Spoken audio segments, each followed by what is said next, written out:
Bonjour à tous, bien-aimés. J'espère que tout le monde va bien.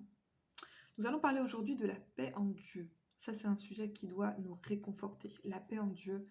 On va aborder ce sujet aujourd'hui parce que nous sommes dans 1 Roi chapitre 5 et le règne de Salomon a été caractérisé par la paix. Ce fut un règne de paix.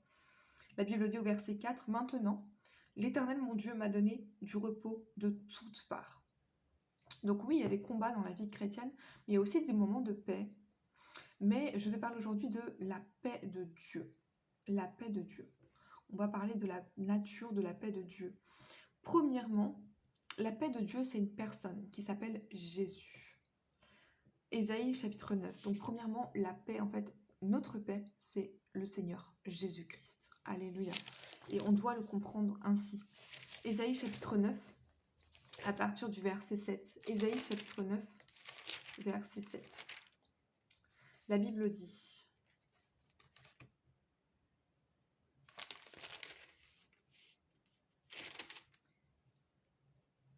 à partir du verset 5, « Car un enfant nous est né, un fils nous est donné, et la domination reposera sur son épaule.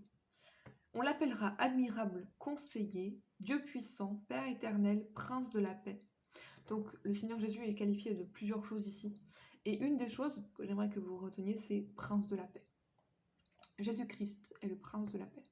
Quand Jésus est dans votre vie, vous avez la paix. Gloire à Dieu. Donc vraiment, Jésus est notre paix aujourd'hui. D'ailleurs, dans le Nouveau Testament, c'est exactement ce que la Bible dit. Dans Éphésiens chapitre 2, Éphésiens chapitre 2, à partir du verset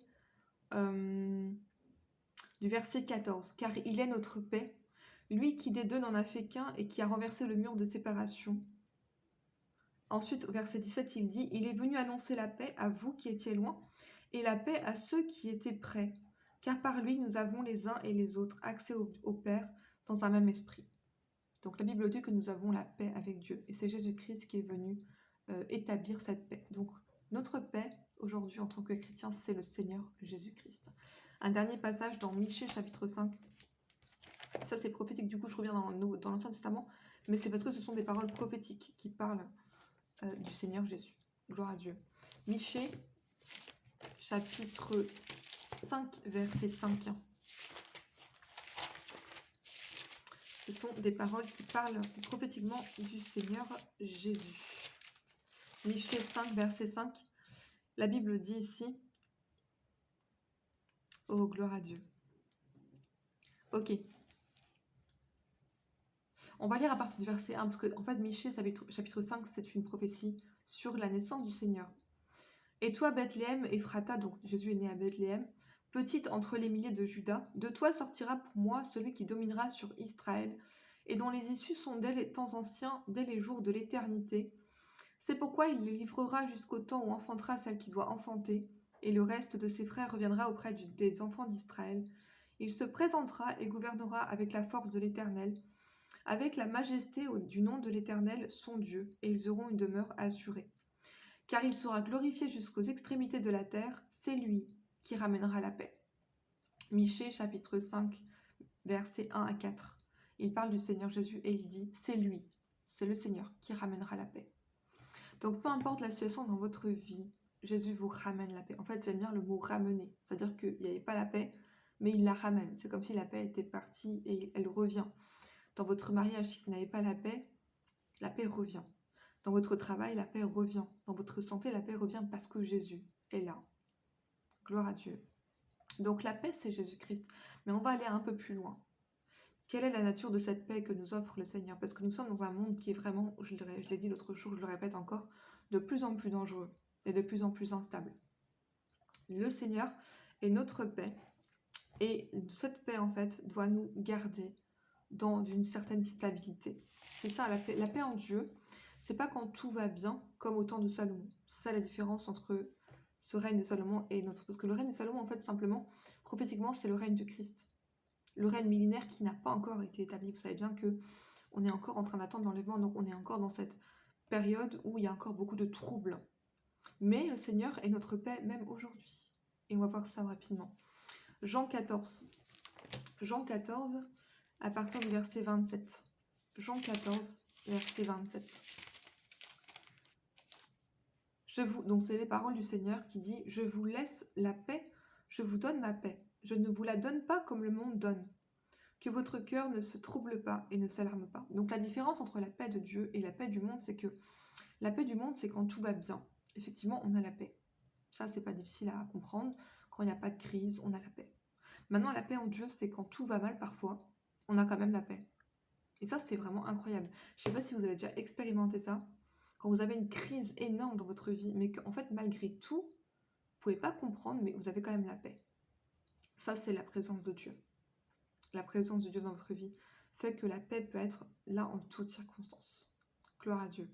Moi, là où j'habitais avant, on était 4 en fait, et on habitait au rez-de-chaussée. Et à un moment, un soir, il y avait en fait, on habitait au bord d'un canal, tout juste au bord, hein. Littéralement, il y avait juste un chemin en fait de terre entre le canal et la porte du rez-de-chaussée, là où on habitait. Et à un moment, il y a eu une inondation et l'eau était à quelques mètres en fait de chez nous. Et je me souviens, j'étais la seule à aller me coucher pour dormir ce jour-là. Tout le monde était paniqué. Et moi, bon, je me suis dit, bon, Seigneur, ça sert à rien que je panique, de toute façon, ça va rien changer. Donc, je suis allée me coucher. Et on n'a pas été inondé, on était à honnêtement, on était à 1 mètre d'être inondé. Gloire à Dieu. Ça, c'est la paix. La paix, c'est quand vraiment il y a toutes les raisons de paniquer, mais en fait, parce que Jésus est à bord de notre barque, on ne panique pas. Gloire à Dieu. C'est un exemple parmi tant d'autres. On peut avoir des crises énormes et les traverser en ayant la paix. Ça dépend de notre mentalité et surtout de notre conviction. Est-ce que vraiment je suis avec le Seigneur? Est-ce que le Seigneur est avec moi? Est-ce que je suis dans la barque? Gloire à Dieu.